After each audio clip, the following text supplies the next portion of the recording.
Senator, first I'm kind of curious about what are you doing here tonight and trying to get the Republicans to rally? I'm curious. Sure.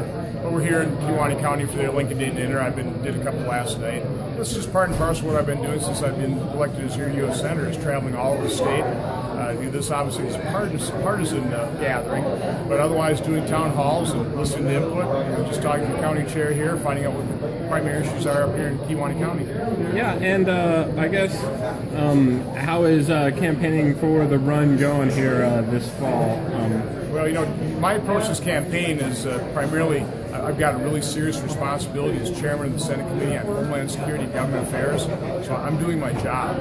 I'm trying to remind people, in 2010, I didn't even decide to run for the U.S. Senate until the end of April, announced in May. So I thought a 6-month campaign was more than long enough. Unfortunately, Senator Feingold was pretty desperate to get back in power, so he announced his campaign at 18 months before the election. So unfortunately, we're kind of in the election process already. But from my standpoint, my approach is just trying to find areas of agreement that unify us, that to provide the safety and security that I think Wisconsinites are really looking for in their lives.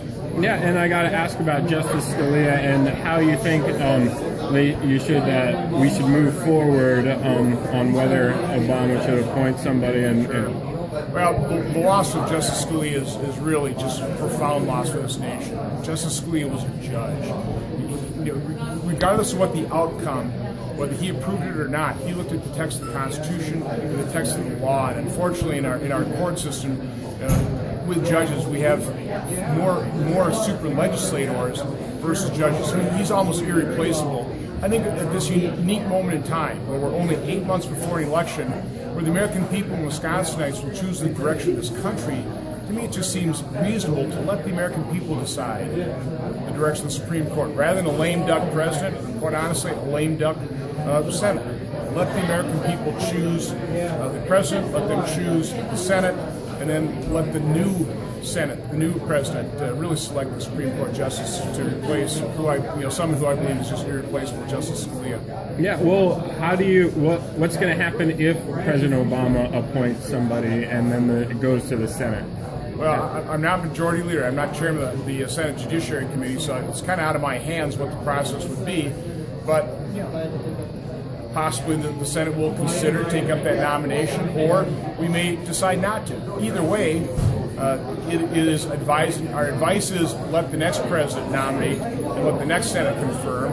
If President Obama chooses to nominate, then we have to decide whether we're going to consent to that. And we can withhold our consent by not holding hearings. We can withhold our consent by voting no, or we can consent by holding hearings and vote yes. So either way, no matter what we do or don't do, it's action. It's fulfilling our co-equal branch of government constitutional role.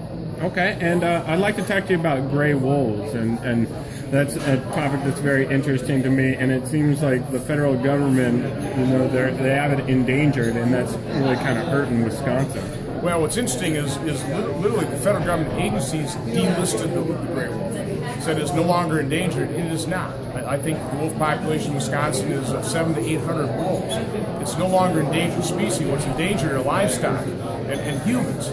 And so it was one judge in Washington, D.C. that decided to put it back on the endangered species list. So I've been leading the effort with Congressman Ribble to really follow the science and follow the experts and get the gray wolf delisted, back off the endangered species list. And again, we all want to protect the gray wolf, but it's out of that category right now. And let's actually follow the science and the experts on this, and let's not leave it in the hands of a super legislator, in this case, a judge in Washington, D.C.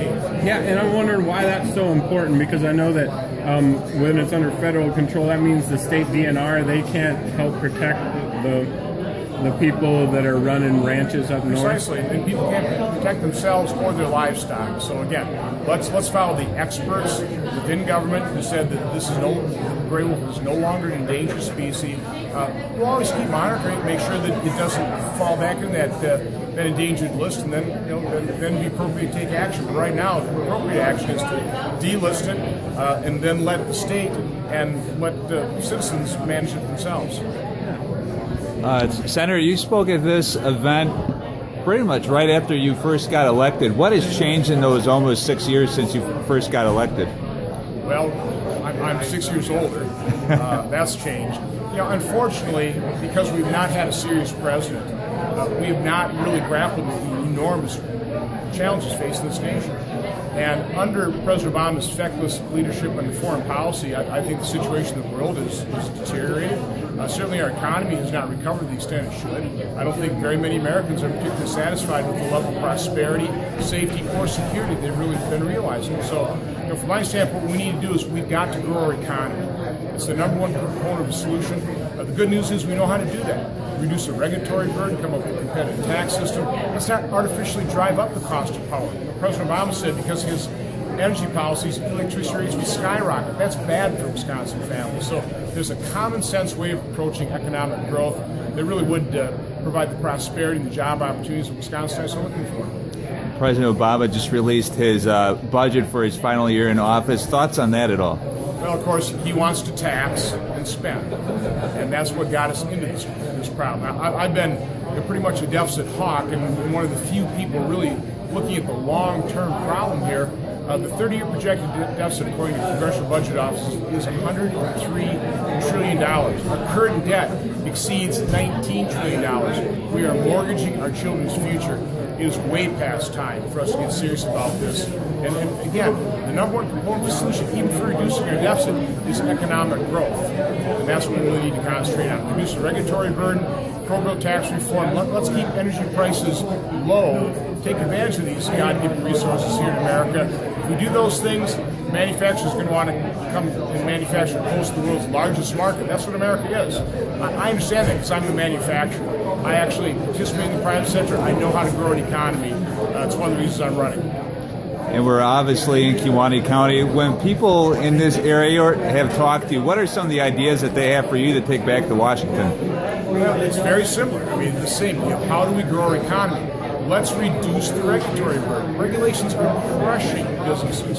Just trying to comply with them, often conflicting regulations. For example, there are a number of studies said that the cost of complying with federal regulations is close to $2 trillion. Only 9 economies in the world are greater than $2 trillion. That's a burden that is really too high. Now, we all want common sense regulations. We all want a clean environment. A certain level of regulations is appropriate.